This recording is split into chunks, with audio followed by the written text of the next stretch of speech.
భారత భూభాగంపై చైనా తన expansionist designs ను మరోసారి బయటపెట్టింది. కాక్స్గామ్ వ్యాలీలో చైనా చేపడుతున్న ఇన్ఫ్రాస్ట్రక్చర్ పనులపై భారత్ సర్కార్ తీవ్ర అభ్యంతరం వ్యక్తం చేసింది. బీజింగ్ మాత్రం చాలా పొగరుగా సమాధానం ఇచ్చింది. 1963లో పాకిస్తాన్తో కుదుర్చుకున్న బౌండరీ అగ్రిమెంట్ ప్రకారం ఆ ప్రాంతం తమదేనని, అక్కడ నిర్మాణాలు చేసుకునే హక్కు తమకే ఉందంటూ చైనా వాదిస్తున్న పరిస్థితి.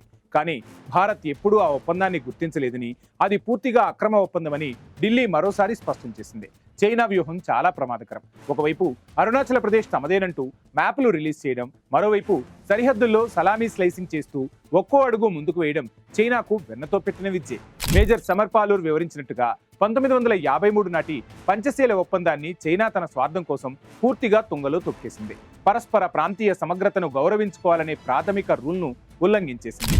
గాల్వాన్, డెమచోక్ వంటి ప్రాంతాల్లో చైనా సైన్యం చాలా అగ్రెసివ్ గా వ్యవహరిస్తోంది. కాక్స్గామ్ వ్యాలీ అనేది స్ట్రాటజిక్ గా భారతదేశానికి అత్యంత ముఖ్యమైన రక్షణాత్మక ప్రాంతం.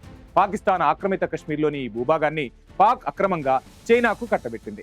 ఇప్పుడు అక్కడ రోడ్లు, ఇతర నిర్మాణాలు చేపట్టడం ద్వారా భారత రక్షణ వ్యవస్థకు ముప్పు కలిగించాలని దాయాది చైనా భావిస్తోంది. అయితే భారత సైన్యం ఇప్పటికీ హై అలర్ట్ లో ఉంది. ఆపరేషన్ సింధూర్ వంటి చర్యల ద్వారా మన బలగాలు శత్రువుల గుండెల్లో వణుకు పుట్టించిన పరిస్థితి మనందరికీ తెలిసిందే. ఒకవైపు చర్చల పేరుతో నటిస్తూనే మరోవైపు మన భూభాగాలను ఆక్రమించాలని చూస్తున్న చైనాకు భారత్ ఇస్తున్న ఈ ఫైరింగ్ కౌంటర్ ఇప్పుడు వరల్డ్ వైడ్ గా హాట్ టాపిక్ గా మారింది. చైనా నక్కజిత్తుల ప్లాన్లను తిప్పికొట్టేందుకు భారత సరిహద్దుల్లో తన శక్తిని మరింత పెంచుతోంది. అటు అరుణాచల్ నుంచి ఇటు లడాక్ వరకు ఒక్క అంగుళం భూమిని కూడా వదులుకోబోమని భారత్ క్లియర్ గా వార్నింగ్ ఇచ్చేసింది.